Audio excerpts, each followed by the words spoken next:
So good afternoon, everyone. Happy to have you all here, and welcome to our preview of the FA Cup final between Arsenal and Chelsea. Yeah, it's an encounter between the most successful side in the history of the FA Cup against the most successful side in recent times. Since the turn of the century, Chelsea have been the most successful side in the FA Cup. Can you guys hear Sam? Your line is breaking. In the last 20 years, these two sides are the most successful side in the history of the FA Cup, winning it 6 times each. And the same percentage goes if you look at the last decade as well. They won it 3 times each. So someone is looking to pull clear today. Arsenal have faced Chelsea in the FA Cup final twice in history. And on those 2 occasions, in 2002 and in 2017, Arsenal won those 2 ties. Also, Chelsea have won the FA Cup every time they've played Leicester City in the FA Cup. That has happened on 4 occasions. This season will make it the 5th. So something has to give. It's either Chelsea break their losing streak in the FA Cup final against Arsenal, or they lose their Leicester City champ. So I'll be getting the thoughts of you guys. I'm happy to have Sunday Fadipe with us. Akin Wumi Ajiboye will also be giving the Arsenal perspective, although he's a neutral. Chimeze will be speaking from the Chelsea angle, as well as Chike, our usual, who would also be speaking as a Chelsea fan today. Before I start, I'll just like you guys to look at how the season has panned out. So I'll be starting with Arsenal. I know it's a long time. It's a long time now if you try to look back at the beginning of the season, because maybe you can barely even remember what the side was like against under the when Unai Emery was in charge. So, but I'd like to ask Sunday, when Mikel Arteta came in, what were your expectations, and would you say they have been met so far? Because when he came in, Arsenal were in eighth place. They were 8 points behind Chelsea, incidentally, who were in 4th place. And by the end of the season, Arsenal finished in 8th place. 10 points, again, behind Chelsea in 4th place. So what were your expectations when he came in, and has he met those expectations? That question is for me. I'm not sure he got the full gist, but I heard expectations was about Arteta. What were your expectations when Mikel Arteta came in? I said Arsenal were in 8th place when he came in. And at the end of the season, Arsenal finished in 8th place. Arsenal were 8 points away from Chelsea when he came in. They finished 10 points adrift Chelsea in the league table at the end of the season. So what were your expectations when he came in? Do you think the expectations have been met? If you compare it to the fact that before Unai was dismissed, there was a run of 7 games without a win. So if you look at it now, would you say that Arteta has, done well enough since he took charge? Okay, this is quite a difficult position to take. Reason being that I will call it.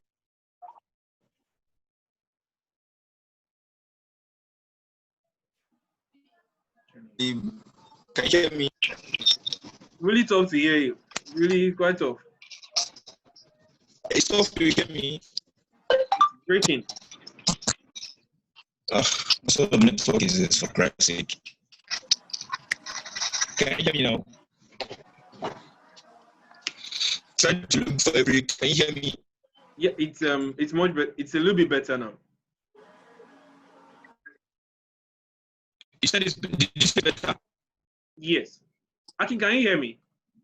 I can hear you loud and clear, Sammy. I can't hear you. What's happening?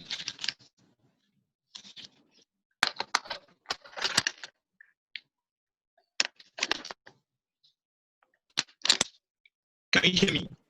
I can hear you. Okay. So, if you can hear me, please kindly let me know. So what I was saying is, okay, first of all, it's been a roller coaster season. Then we got to a stage with Unai that we almost probably lost hope in the team. Well, based on the fact that even when we had issues under Wenger, even when we had challenges winning under Wenger, you still see this beautiful football. You know, the major challenge we had under Wenger was playing for winning at times. Yes, cups, invisible season, all those things, But then there was still this, after all those periods, there was this you still see this beautiful game, that we've all come to associate with Arsenal, and then that drew most of us to the team or the club. But then United coming in after 22 years of Wenger's reign, and United coming in, and we were not winning, we were not playing good football. And then coupled with the divisions in the team, no creativity as at that point in time, the issues he had with Ozil, the issues with Granit Xhaka, I handled it, several of these issues, at times off-field were also affecting our performances on-field. So, it's a different thing if you're seeing your team performing. When I mean performing, I mean your team playing well and your team not winning. Now, it's a different thing altogether and entirely, in its entirety. If your team is not performing well, if your team is not playing well and not winning. So, it's, for me, I still see that they are missing out on Europe this season. If we don't beat Chelsea, missing out on Europe this season was, for me, entirely on the shoulders of Unai Emery. Because we had a lot of, if you look at the stats, we had too many draws under Emery that one way or the other we could have added up towards even making Champions League this season. You get, so when Arteta came in, so that I don't drift away from the topic, when Arteta came in, because he had understudied Pep. I hope you can still follow me. Can you hear me very well? Yeah, I can hear you, but maybe you keep it a little bit more brief, because of time. Okay. Do you think Mikel has met the expectations that you had, because when he came in, Tottenham were beneath Arsenal, but they finished above Arsenal. So those are issues. Do you think he has done well enough? Okay. For me, I'm not sure I had.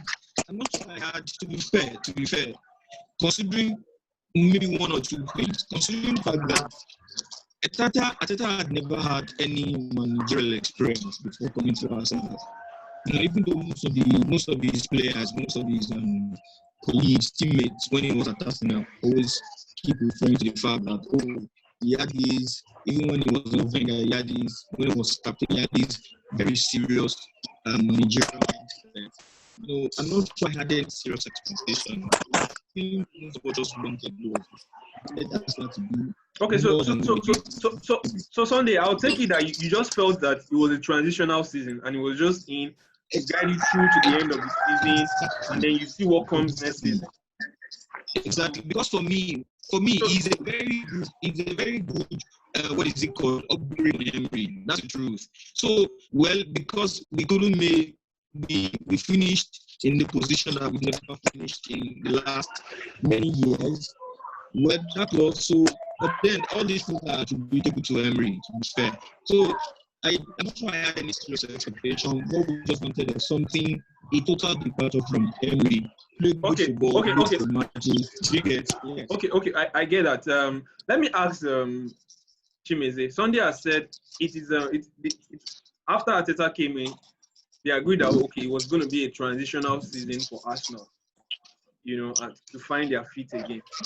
At the beginning of the season for Chelsea, it was looking very much like that because they had lost on Eden Hazard, and there was a transfer ban in place. You couldn't bring in anyone aside Pulisic, who had come in, whose transfer had been concluded prior to the ban. So, what were your expectations at the beginning of the season, and have they been met with qualification for Champions League now guaranteed? What were your expectations when the season began?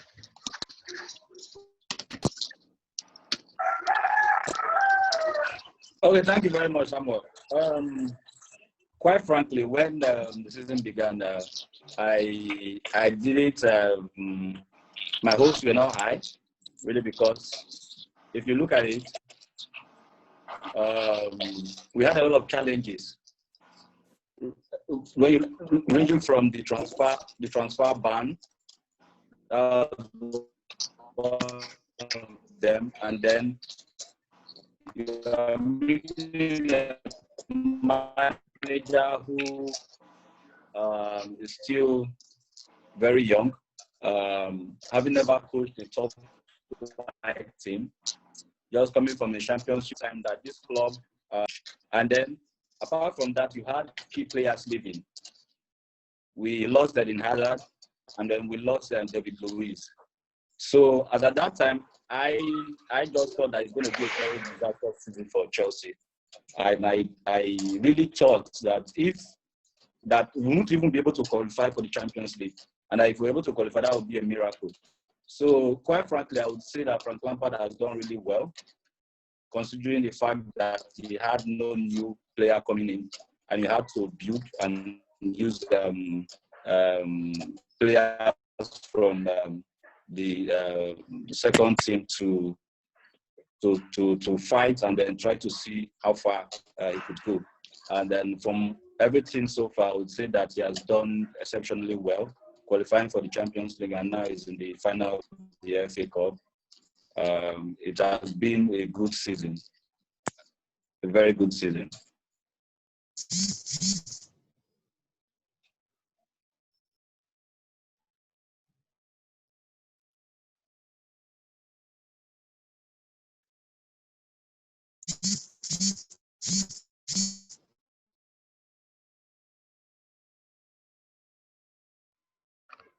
Sam, unmute your mic, unmute your mic, unmute your mic.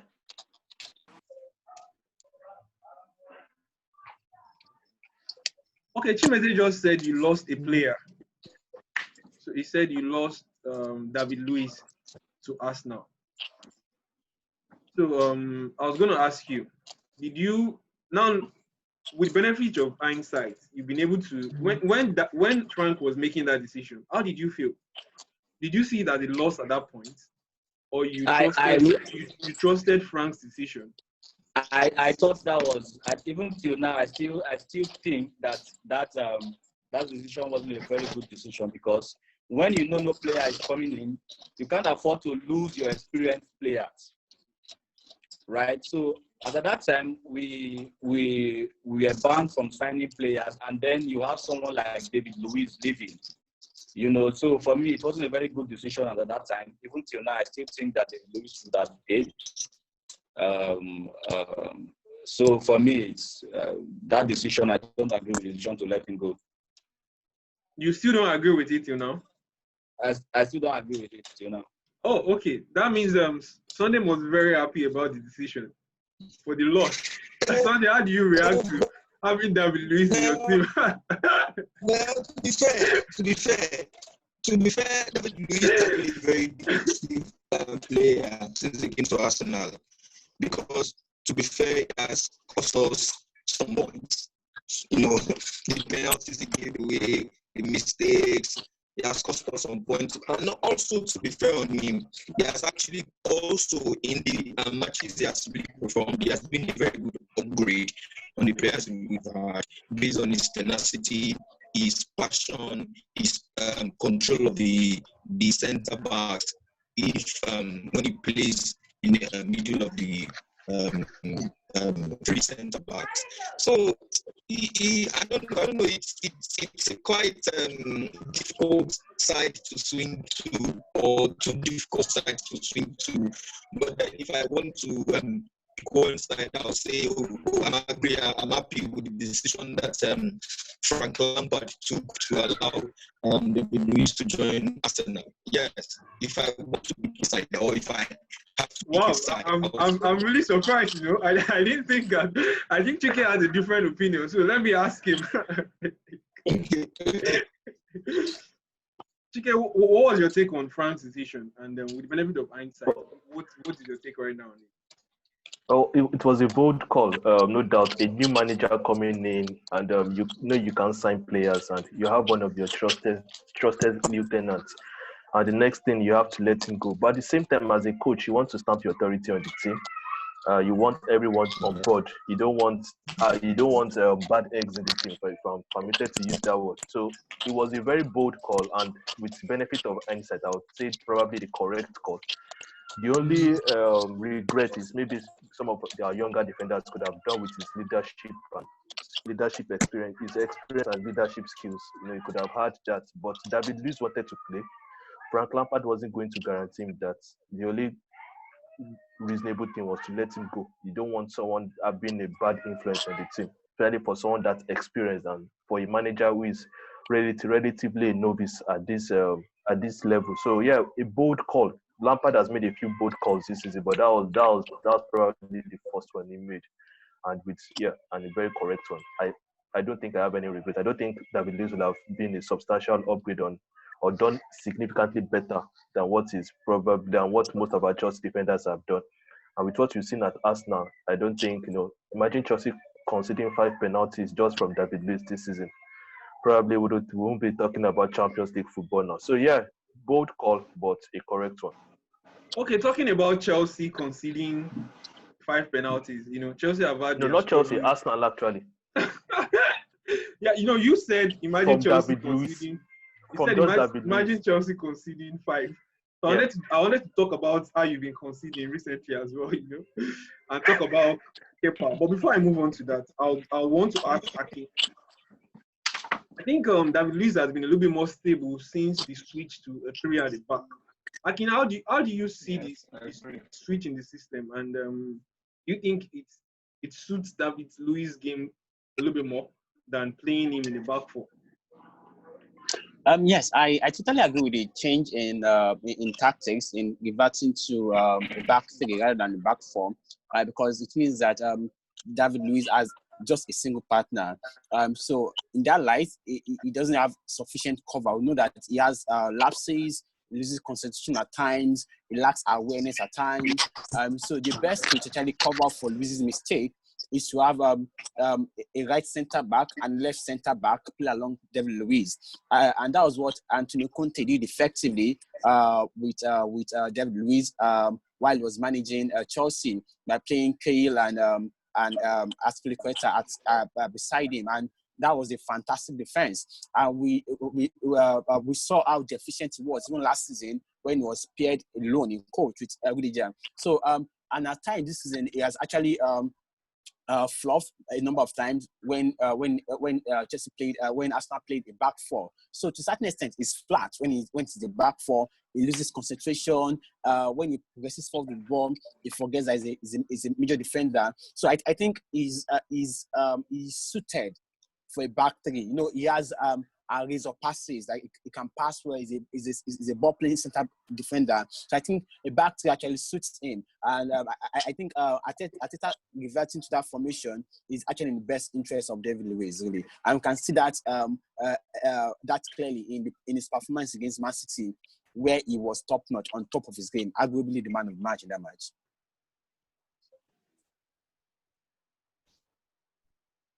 Samuel, you're mute. I'm coming back to the issue of Chelsea conceding a lot of goals. So we'll go to the goalkeeping department. If you're going to go with a goalkeeper tomorrow, this question is to Chike now. Who would you be, putting out there? It looks like it's going to be Willy, but let me just ask you, who are you going to be putting out there? Caballero 100%, and it's not really because he'll be dropping Kepa for Caballero, just because Caballero has been the cup goalkeeper. So it will be Caballero 100% for me in the final. Yeah, not talking about form. Kepa has been inconsistent, so even that will also favor, that puts the odds in favor of Caballero. But Caballero 100% because he's been the cup keeper. So just solely for that reason, I don't think Kepa expects to start tomorrow because it's FA Cup. Okay, Chimeze, you guys have been making a lot of maybe mouth-watering signings lately. Timbo Werner has joined, Hakim Ziyech has joined, and there are reports about Kai Havertz. Kai Havertz, and so in the goalkeeping department, Chelsea have been linked to Oblak, Onana, and Pope, Henderson. Who would you realistically, who do you think will come in to replace Kepa? And do you think it would be easy to move Kepa out, considering his wage and his fee as well? Chimeze? Well, for Chelsea, what you should know about responding to your question as to move Kepa out. For Chelsea, what you should know is that Chelsea do not really care about how much they might have spent or you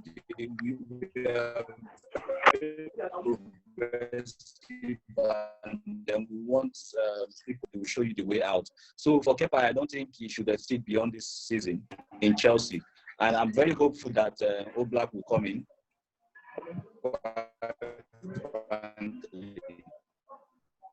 How do you intend to bring Oblak in considering his fee? I mean, we don't have a choice because defensively we have a very serious problem that we need to address. We've been signing attackers and then people that are going to score the goals, and then we've not considered people that are going to defend, and keep you from conceding, and that is very, very key when you want to make progress.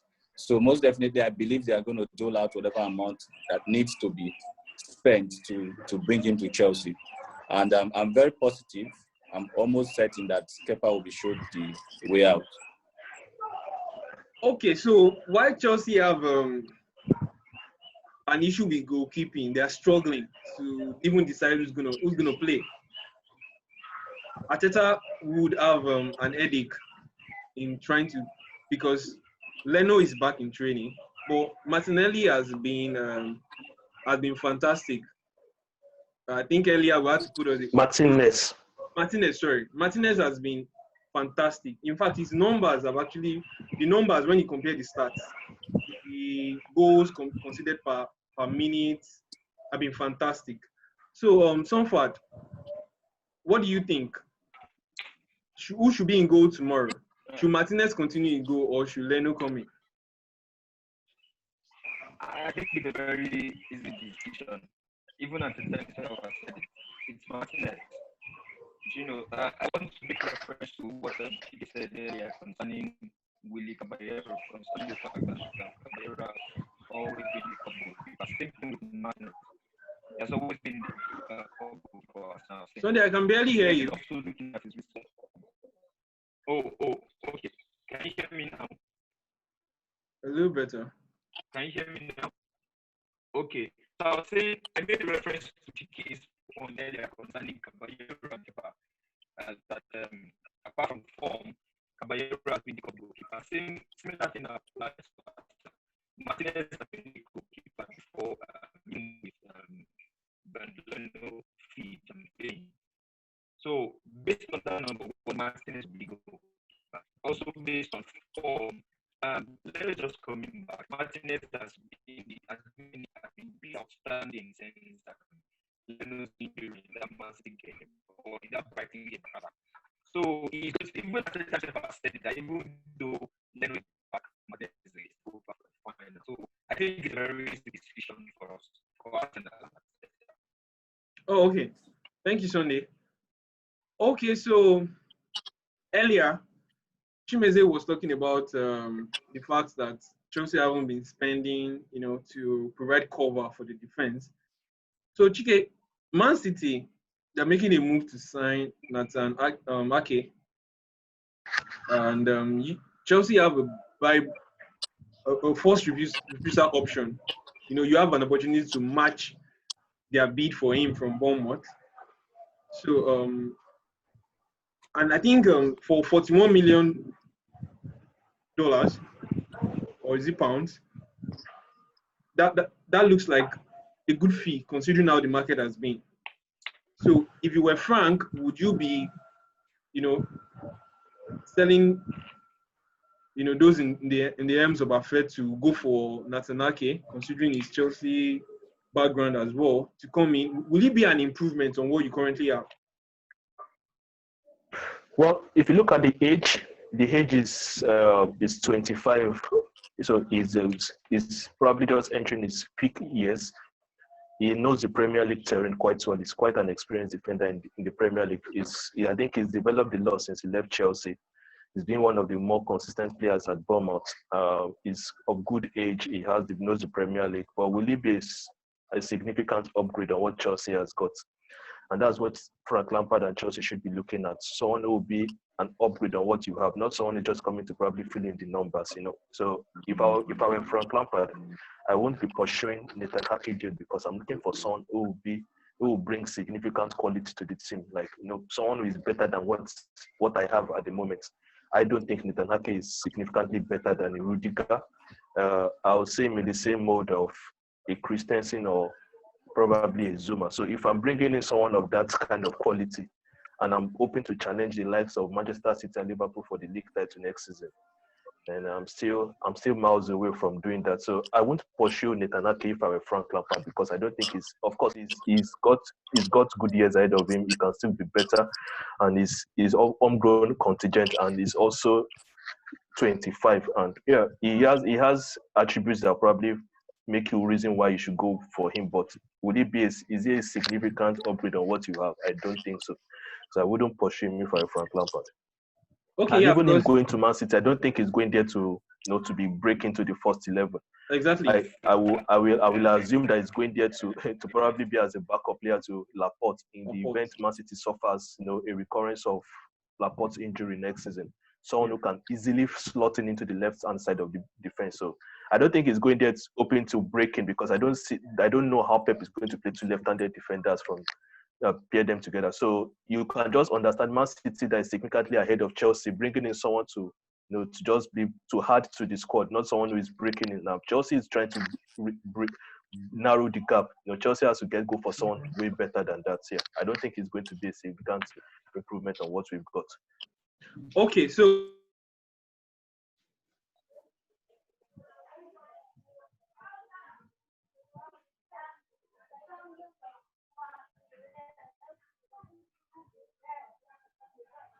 thank you, Chike. Chike has spoken about how Chelsea is trying to bridge the gap. And I'm sure at the beginning of the season, Arsenal were looking to bridge the gap as well. And they were looking at some signings. An interesting one, which looked interesting at the beginning of the season, Nicolas Pepe. And it looks like a failed signing right now. But Akin, how would you rate his first season? We know he was able to dribble past Van Dijk, so maybe that's like an incredible achievement. But overall, how would you say Pepe has done in his first season at Arsenal? Well, I'll be sincere. I'll say not that bad, because for every high-profile signing that comes to the Premier League, there's usually an adaptation period. So it's built on the coach to manage the player in a way that such a player will not feel the pressure of the amount of the price tag which is coming in with. So, for example, let's look at Pulisic. When the season started, it wasn't being played by Lampard. Then it came all out, all explosive. So I believe that if you judge Pepe based on performance, I'll rate him a 6.5 over 10. Maybe Arsenal had too high of an expectation of Nicolas Pepe, but I just believe that due to the inconsistency in management, we are this season, for Arsenal we've had Emery, we've had Freddie Ljungberg, and now we have Mikel Arteta. That must have affected the psyche of Pepe as guy was expected of him, how he's meant to adapt to the league. So when you need sign into a club, you need a manager who trusts you, who you actually trust, who is going to actually ease you into the whole process. But all these three managers are all under pressure to perform and produce results. So he has not been properly managed thus far. So that's more analysis of that. So, but if I had to rate him, I'll give him 6.5. So this is first year in the EPL. It's a tough and physical league, and we need time to actually adapt to the league. So hopefully next season is going to bring his A game to the table. Okay, before next season, Sunday, would you put him in your team tomorrow? Will he be starting for you tomorrow? Straight yes. But you have lucky, I'll just say maybe one or two things. But it's 3 years. I'm reason being that okay, I just pick it from what Aki has said. I think two things are the determinants of why we're judging it right now. One is external, the other is by external, I mean, the first one that I said is external.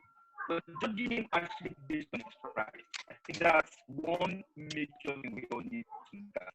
Because to be fair, he has contributed 17 or 18 goals and assists.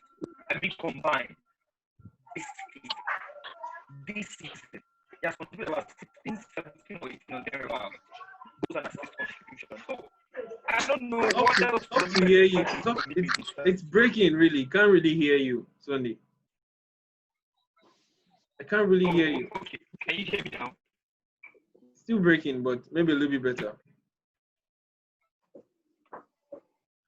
But I'll come back to you. Let me ask Chimeze, who will be the first name on your team sheet tomorrow, on your first 11? If you were to say, okay, I want this player, I'm sure that okay, this is the player, I'm sure he's in my first 11 tomorrow. If you were Frankie, the first player, you'd have no headache at all in choosing for tomorrow's fixture. Who will you be putting in there?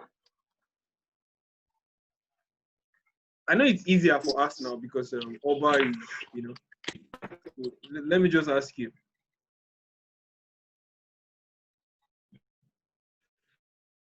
I said that would be Christian Pulisic. Oh, okay. Pulisic. Yes. Chika, do you agree with Chimeze? I'm tempted to. I am. Christian Pulisic has been Chelsea's best player since the restart. His runs from deep, the way he runs, drives at defense.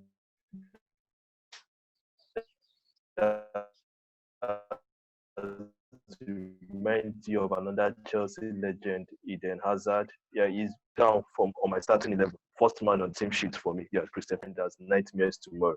So yeah, first man for. Oh, okay. Okay. Okay, let me ask Sunday. Who is the first man on your list tomorrow? Starting team sheet.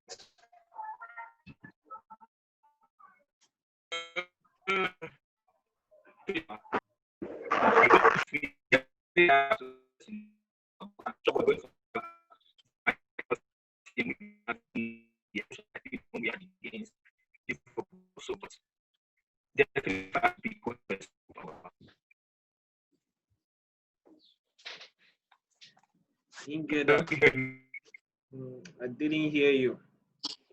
Okay, but I said, can you hear me now? Can you hear me now? Yeah, I can hear you. Aubameyang. Okay. So Yes. Is Aki is here? Let me ask Aki. I want to talk about Oliver Giroud. Yeah. Tomorrow, what impact so do you think he's going to make on the game tomorrow? Because we can say he has some Wembley luck, because he has won 7 medals, 4 FA Cup, 3 with Arsenal, 1 with Chelsea, 3 Community Shield titles. Guys, please give me a minute. And also, he's in fantastic form. He scored a lot of goals since the restart of the Premier League. How key will he be to Chelsea tomorrow? And do you think is a proper striker to play against a 3-man defense? Yes, definitely. I go with the fact that Olivier Giroud will be key to Chelsea's game tomorrow.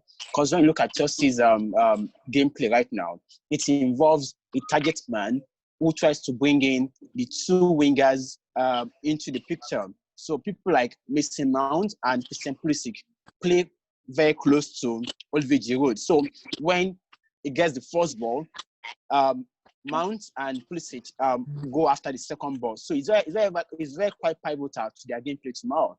And if Arsenal is playing against a 3-man defense, you wouldn't expect a lanky lethargic forward like Abraham to battle his way amongst three defenders. And that is one of Olivier's specialties. So he's actually fit for Chelsea's gameplay tomorrow and very pivotal for whatever they seek to achieve tomorrow. So I see him having a big say in tomorrow's match, and it will be a contest major between Olivier Giroud and David Luiz.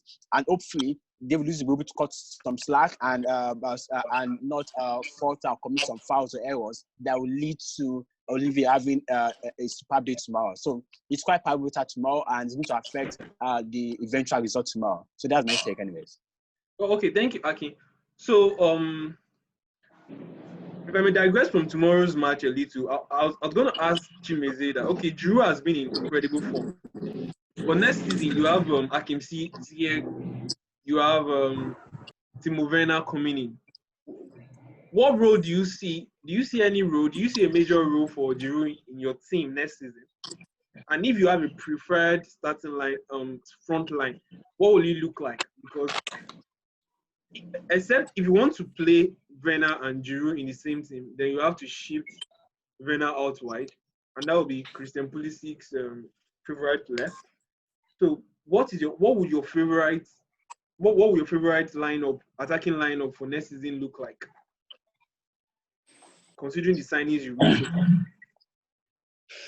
Okay, Giroud is a good striker. If you are looking at it from the angle of what we have now, presently the players we have at our disposal, the strikers we have, Giroud will be number one, most definitely. I'm not going to play any other person up there other than Giroud.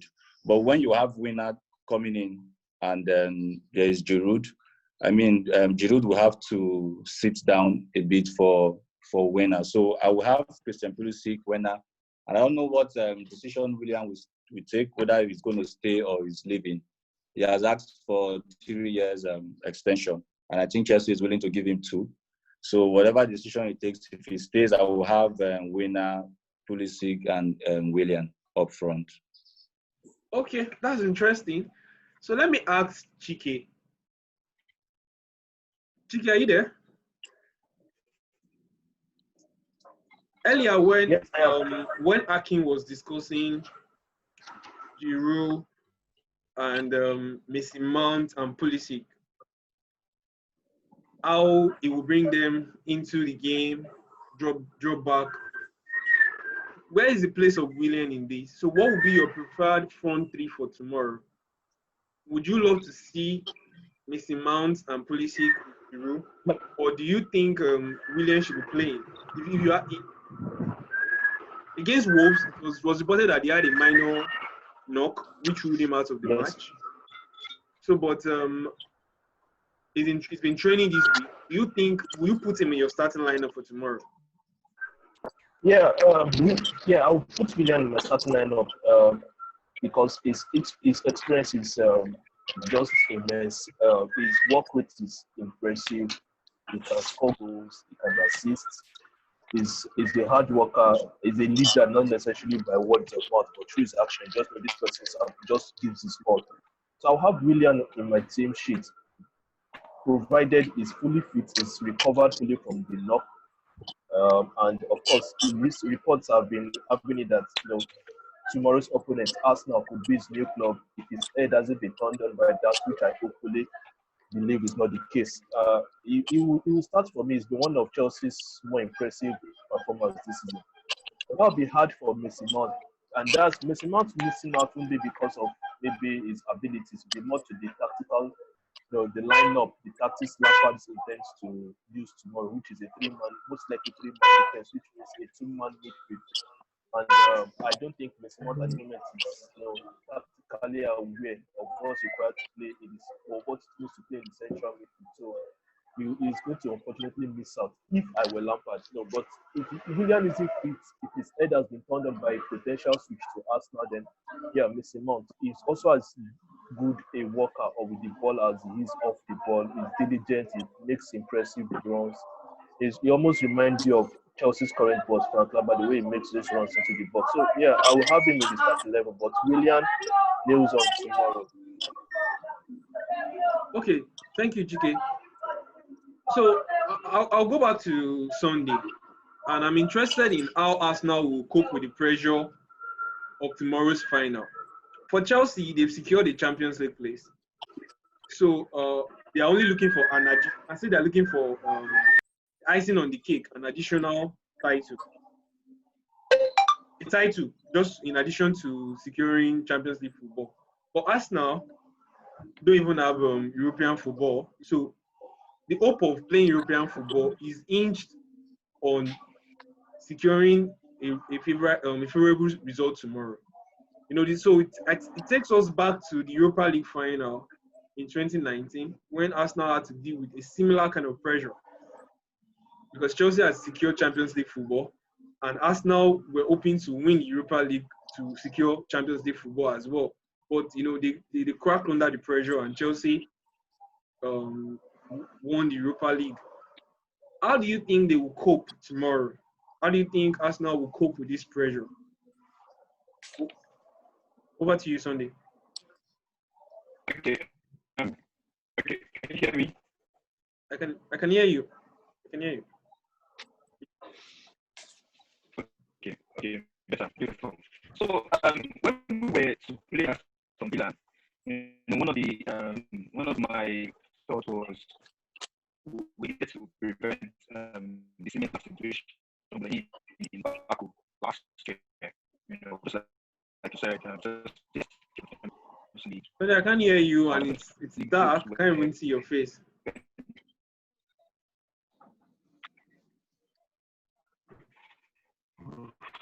Can you hear me now?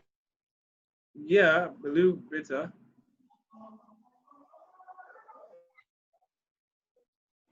Okay, so I was saying that when we were to play Aston Villa, what the major thing on my mind was looking for a way to prevent the similar situation we were in Baku last year when we had to face just very, very similar situation. And I saw how the whole team crumbled last year on the pressure. I needed also what else to prevent having that same weight on us for this final. Unfortunately, it's not coming out clearly, Sanford. Really not coming out clearly. So not coming out clearly. Let me ask Aki. Aki, I'll come back to you Sunday. Let me ask Aki. Aki, Frank and Mikel Arteta, they have an opportunity to win their first. Either of them will definitely win their first title as managers tomorrow. Yes. How important, how key do you think that's going to be for a manager? For the dressing room, for the bond with the players. How key do you think winning the first title is going to be for either Mikel or Frank tomorrow? Okay, let me start by saying when the season started, or when Frank was employed, or when Asta was employed, nobody saw it coming that either of the two would be involved in a major final like the FA Cup final. So it is an icing on the cake that aside from the development, the transition which both around are going to do meant that they are both involved in the final. And when you look at Mikel Arteta, this is just months into full-time management. And you look at Lampard, is just like this is second year into full-time management. So it will be a morale booster for both managers, and they point out the fact that they're actually working in the right direction. Yes, they're actually working in the right direction as regards the football philosophy, the gameplay, the structure and formation they put out week in, week out. But it will be a morale booster that at such a tender age, football-wise, they've been able to achieve a win a major championship like the FA Cup, which is like the oldest football competition in the whole world. So I think no matter what happens tomorrow, if Arteta wins or if Lampard wins, it will just be a feather to their cap that there's nothing too much for young men to achieve in this era, in this age and time. So if Lampard wins, for example, it gives credence to the fact that as a young manager, you can actually go all the way and win trophies despite the fact that you lack resources to achieve what you hope to achieve. And it's also impressed on the Chelsea management to dole out more resources to Lampard to buy the players he wants to buy. And also, if Arteta wins tomorrow, the Arsenal management will also see that, if with the caliber and quote of players we have, we're able to win the FA Cup. Let's imagine if Arteta is actually giving a blank check to buy as many players as he wants to buy. That will fit into his footballing philosophy. So it will actually impact on how the management, football-wise, will actually support these managers going forward. But either ways, it is a moral booster for the coaches and for the players, and also another feather to the cap to all this Okay, so thank you, Akin. It's going to be really crucial for those two managers. So there have been a lot of polls going on online. So I was going to ask Chimeze, if you had the opportunity to call on an old player, an ex-player, to join the Chelsea team and start tomorrow, just one player, who would you pick? One player. It could be Didier, it could be Frankie himself. Who would you pick, Chimeze? Without a doubt. That would be Terry, without a doubt. John Terry. That would be John Terry. Yes. That looks good actually because of the defensive troubles Chelsea have. Okay, yeah. So let me ask Sunday. Old player, who are you bringing in? Really? Maybe Fabregas because maybe you need something extra in the midfield. I don't know. It's up to you. Okay, based on the current situation at Arsenal, can you hear me? I hope you can hear me. I can hear you. Or maybe Ozil, since he's an old player, Okay, beautiful. Okay, beautiful. For me, I have absolute confidence in our attack.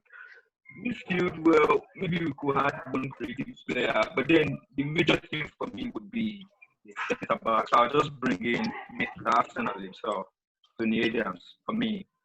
Tony. Oh, that's a good one. Going way back. Yeah, it's going way back. Yeah, that's fair. That's fine. Yeah, exactly. Going way back. Yes, going way back. Based on we're looking at the whole shape of the team, looking at the challenges we're having. Sincerely, I don't see. And I think that's someone that would even. I could have said Henry, but then I think that's someone that would even help with the pressure and the mental part to say, oh guys, we can do this exactly. Because maybe a leader is lacking in the current crop of players. Exactly. Okay, that sounds interesting. So Chike, who are you bringing back? I think I have an idea. I'm sure someone that knows what. I'm sure Chike will say to get Drogba. Yeah, because Drogba was always commenting Arsenal. So I mean, it's like they know great. I mean, what are we saying? So Chimeze, so we can't have two terrorists, right? So I mean, you just need someone that knows how to score. Who has Arsenal?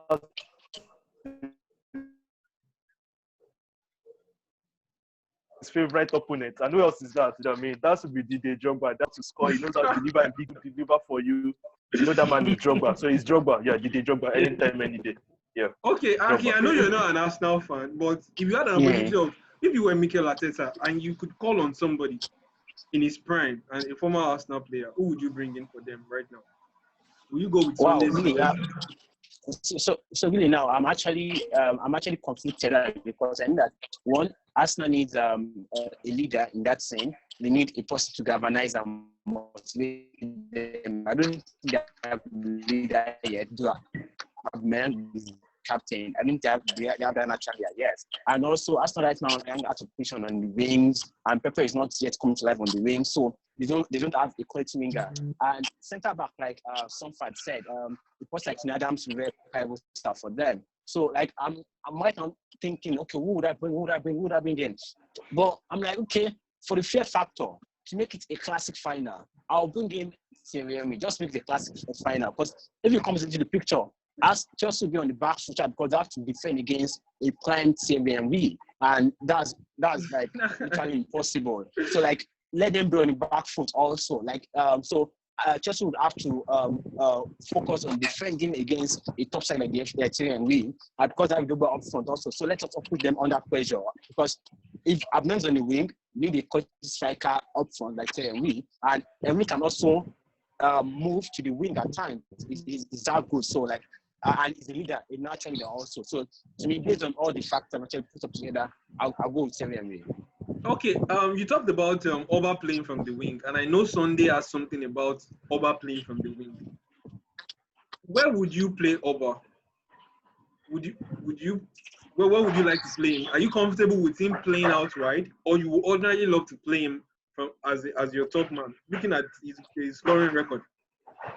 Is a question directed to me or to Stamford? It's to Sunday, Stamford. Okay. Okay. Thank you, Sam. So, well, it's a very dicey one when it comes to Oba's role in that team. You know, when you consider a lot of things. But in recent times, I think I'll still put him on the wings, like he has been playing, due to a number of reasons. First of all, he drifts in a lot. He doesn't stay on the wings, if you've observed very well. And then whenever he plays with Lacazette now, there's a way Lacazette drops deep down to come for the ball, and then Oba goes into the middle. And then again, apart from all these things he does up front, we've also seen that, most especially since the restart, he's becoming so deep on the wings to come and defend, cover for maybe Tierney, cover for maybe Kolasinac. So I think I'll still leave him on the wings to be fair, considering, despite the fact that now this loss is a very major one, a very major point. Despite the fact that he's been playing on the wings, he's scored 22 goals this season. You know, that's not a small number, and like it's been said, same number of goals, I think it was 23 or 22 last year, or last season also. So I think if he could deliver such a number from the wings, I think I have to leave him on the wings for the final, so that Lacazette can also come in and Pepe can also stay on the other wing. Okay, I think because of time, maybe we'll have to be, rounding off. But it's been a very interesting talk. But before we go, I would like to get your preferred lineup, maybe as well as your prediction. So let me start with Chimeze. If you name your 11, and then you can give us your prediction. How do you? I know your prediction will be biased, but well, that's fine. It's expected. You're a Chelsea fan. So what's your lineup for tomorrow? Okay. If you're frank, Okay, no problem. My preferred lineup will be dependent on availability of players. If I have, I'm going to have to play a 3-4-3. So I'll have Willy Caballero at the goal post. I'll have Kozuma, and then I'll have Rudiger on the left, and then Cesar Azpilicueta on the right. And then in midfield, I'll have N'Golo Kante, Mateo Kovacic. I'll have Reece James on the right, and then Olivier Giroud up front. And then I'll have Willian on the right, and then Christian Pulisic on the left. But if I don't have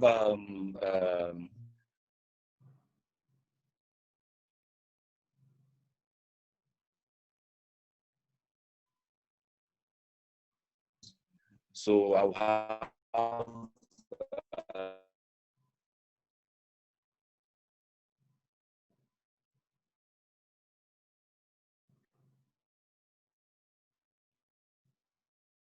Okay, I think maybe Chimeze is having issues with network. Christian Pulisic, and then Willian. Oh, okay. But can you hear me? Can you hear me?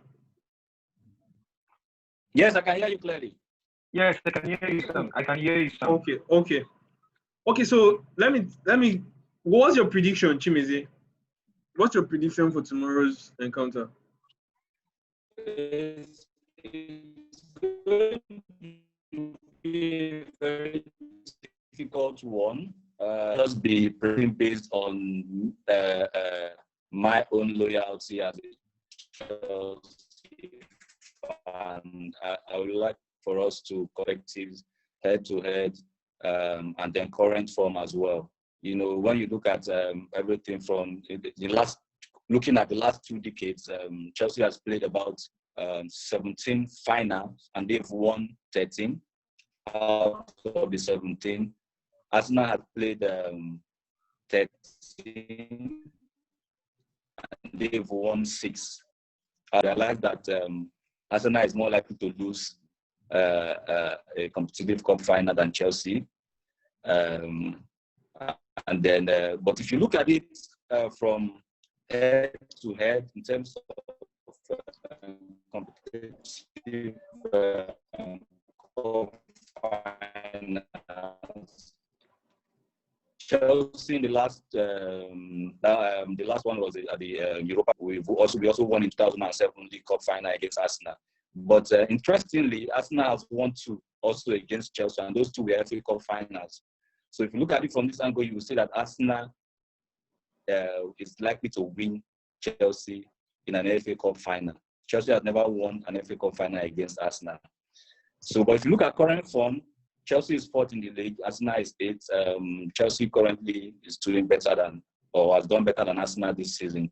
So if you put everything together, I would say Chelsea should be able to come out victorious in this one. I would say 2-1. Okay, Chimezi has said 2-1 to Chelsea. Okay, Aki, I know that you are not an Arsenal fan, and I know that you have some interest in the Frank Lampard project at Chelsea. So maybe you give us a more objective view. I don't know, since you're looking at it from the Arsenal perspective. So, but if you were Mikel Arteta, what lineup would you put out tomorrow? If I'm Mikel, I will start with a 3-4-3 formation, which I think Arsenal is now getting to. They used that formation against Man City, against Liverpool, and they were sublime, basically. So I'll go with that formation against Chelsea. And I can recall the last time they played Chelsea, they actually played 3-4-3 also, and they unnerved Chelsea. Chelsea was Chelsea lost idea of what they had to do. So Lampard knew they had to change the tactics, brought in Lamptey and some other players to adjust Arsenal's formation. So I think, and I advise I should go with a 3-4-3 formation, and I wouldn't start with Leno because he's not match fit yet. He's just getting back from injury. So I'll go with Emiliano Martinez, who has been sublime and fantastic for the past number of months or weeks. And I'll go with a defensive combination of Mustafi, Luis, and Kieran Tierney. Mustafi is not going to play. Mustafi is not available. Oh, he's injured, I guess. Okay, so maybe Rob Odin can come in for any Rob Odin's fit, or maybe Callum Chambers. Callum Chambers is not available either. Then maybe Rob Odin. Then Rob Odin is available. Callum Chambers is also not fit. Okay. Yeah. So Luis, Kianteni, and Rob Odin as my 3 centre back. Then the midfield combo would be Xhaka, Ceballos. Those have been like fantastic for the past number of weeks. And I'll go with the left wing back. I'll go with Bukayo Saka, and the right wing back. I'll go with either Bellerin, or I don't think Bellerin is that fit. If he's not fit, I'll go with Martin. He's a doubt, but he could return. If he's not fit, I'll go with either Martin Knight or Cedric. Both could actually deputize well for him. So, and up front, I'll go with the combo of Aubameyang. Cedric won't even also be able to play. Okay, is it cup tied? Then I'll go Martin Knight then. I'll go Martin Knight. I'll go Martin Knight then as my right wing back. Then up front, I'll go with Aubameyang, Lacazette, and Nicolas Pepe. So I'll bring in people like Willock much in and Edward Nketiah up much in. But this is my starting lineup for tomorrow, so that we're able to like get as much as possible from the world goal. And I think this combination would actually put Chelsea on the back foot, and Arsenal actually have it tomorrow. So my prediction for tomorrow, because Chelsea has a lot. I mean, Arsenal has a lot at stake tomorrow compared to Chelsea. Just win a trophy, but Arsenal that European qualification depends on that match, and also there might be a sentimental attachment to that match. It can be Aubameyang's swan song, his last match for Arsenal, if possible. So he might want to give it his best shot, and that will be similar to what Eden Hazard did against Arsenal at Baku when he gave it his best shot and he gifted Chelsea the trophy. So I'm thinking Arsenal will take the day tomorrow because when you look at Lampard, Arteta's head-to-head when they met in the Premier League this season, look aside the result, which was 2-1 for Chelsea and 2-2 in the second leg, Chelsea came back in the first match in the last 10 minutes. And the second leg, Arsenal, the red card, was still able to equal the game towards the dying minutes of the game. So the game was even Stevens, or more or less, Arsenal had the upper hand. So I'm thinking tomorrow Arsenal have the upper hand. It's a bit close on, but I think the score went 2-1 in favor of Arsenal tomorrow.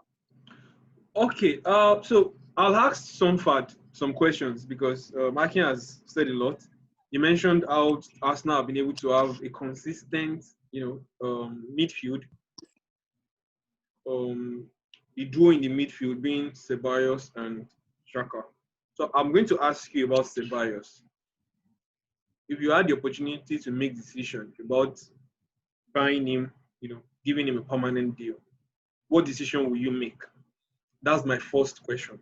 Then my second question is, earlier when you were talking, you spoke about how Arsenal fans like good football, but you want to see good football being played. But the thing is, Chelsea have shown to be vulnerable to sides that have been pragmatic this season, sides that hit them on the break, because they're exciting going forward.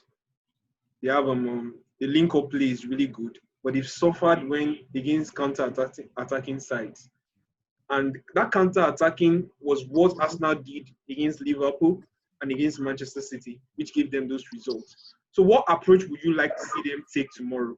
Would you like to see Arsenal come out to play against Chelsea, or be pragmatic? Will you be satisfied with a pragmatic approach to the game tomorrow? So those are the two questions I have for you.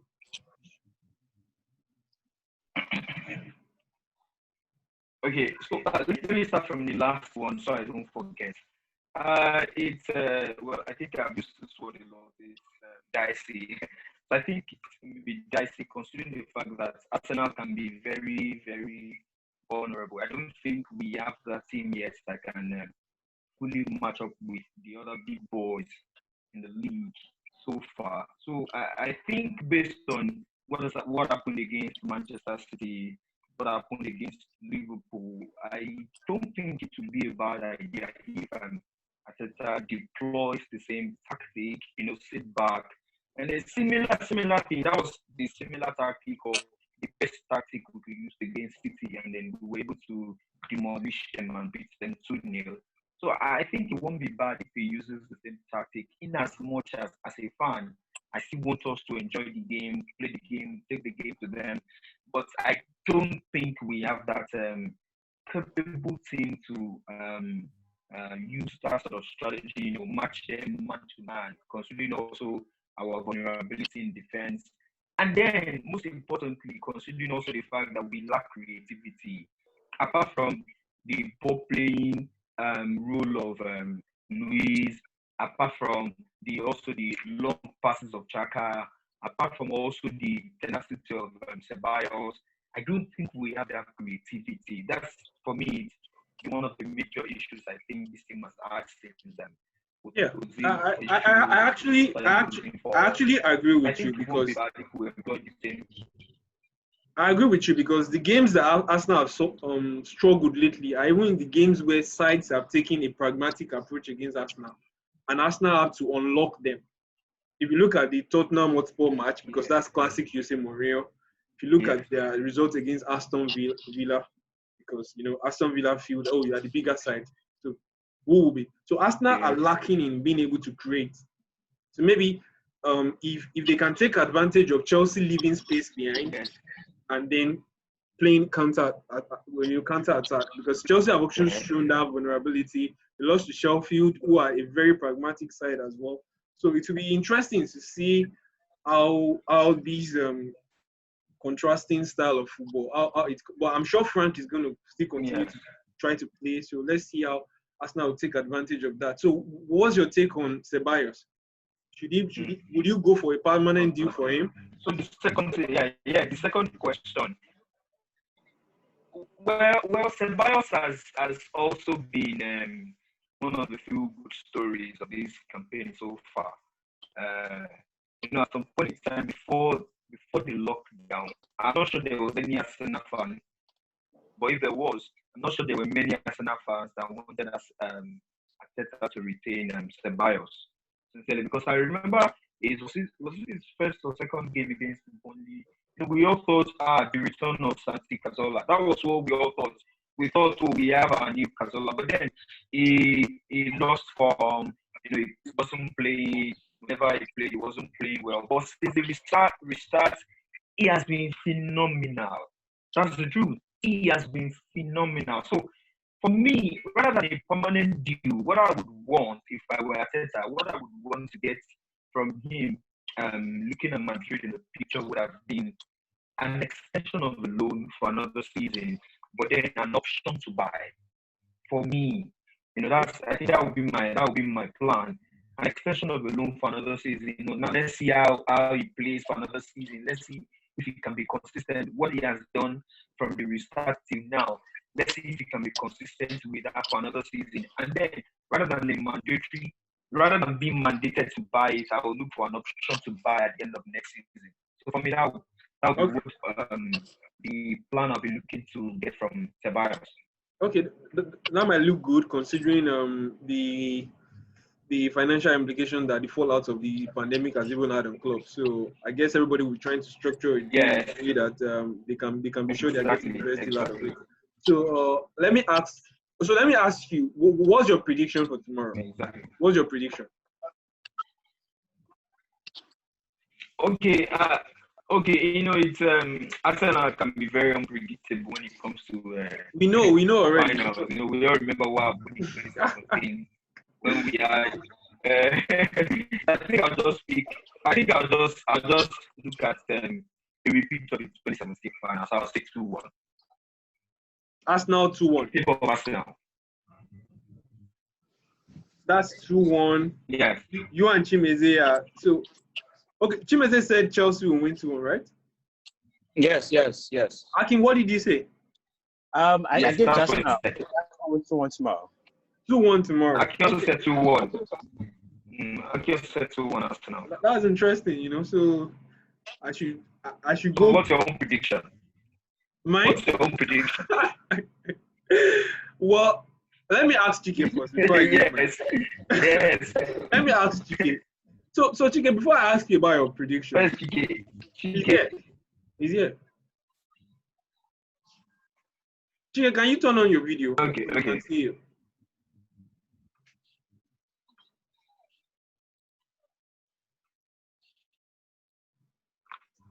Hello, Chike. Okay, since Chike is not, I can't. Okay, Chimeze, so you spoke about John Terry coming in. That means that you're really concerned about your defense. But Chelsea's not being linked. You have been linked to Kai Havertz. You're being linked to Oblak, Onana. You're not being linked to someone to come in that centre back. So if you had the opportunity of bringing in someone in the window, who will it be? Because the truth is, top-class defenders that are readily available are very scarce in the market. So you need a good scouting team to identify someone and be convinced and bring them in. And then, for example, Van Dijk looks like a fantastic buy right now, but I think there was can you hear me? There were some doubts. There were some doubts. It wasn't like there was some assurance when Liverpool were going for him. So if you just look around the footballing world, Thiago Silva is free. Is free from PSG at the end of the season and he's not renewing his contract, but he's not been linked to Chelsea. There are talks of him going to Everton to reunite with Carlo Ancelotti. So if you will bring in someone, you bring in someone to fill in that defense to make an improvement. Chike has said Nathan Ake will not be an improvement in his own opinion. Who would you be bringing in to Chelsea?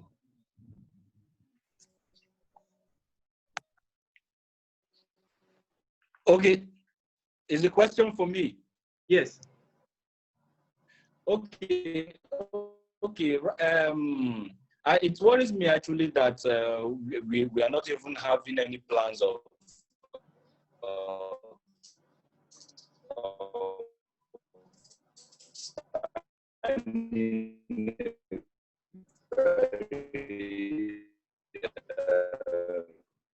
Can't hear you. Prolific defender. I know Chelsea has been linked to bench. Possible that one will work. Hello. Your video is off, Chimeze. Okay. Back on now. You're back on. Okay. Can you hear me? We can hear you.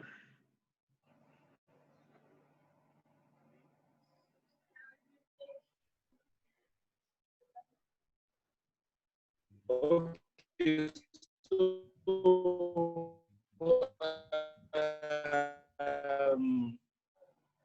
I was saying that we've been linked. That the problem is center half. We have Kotzuma and then Antonio Rudiger. Who would you like to add? Who would you like to add to that defense? You just name one player. Yeah, if we could get Ben Chilwell, that would be good. I mean centre back. Because you're being linked to Ben Chilwell. Yes, centre back.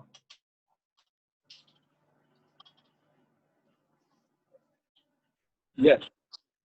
Oh, okay. I don't have anybody in mind right now.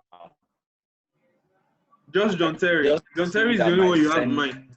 Back is, I don't have anyone in mind. I think. Okay, blank check. I'm giving you a blank check. Who would you bring in? Forget about how realistic it is. I give you a blank check. Bring in someone. Who will you bring in? Van Dijk? Or, Koulibaly? Matcha Delete? I would take Van Dijk. Yeah. If I may have Chimeze, you can take David Luiz, since you said you are not happy with the loss.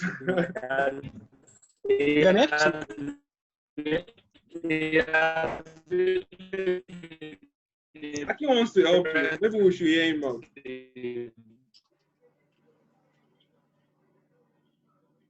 Is Chimeze done? I can't hear him, but just help him out. Let me know who Okay. I think Koulibaly will be.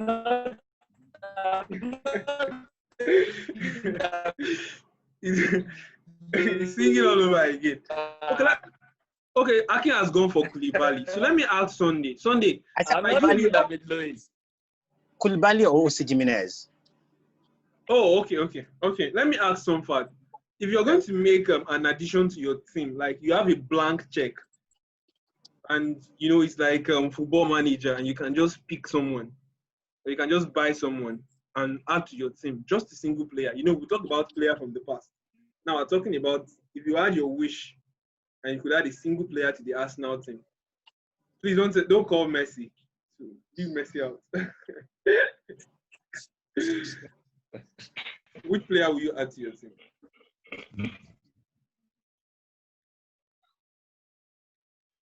Okay, I think we all want the best, So I'll be going for a defender.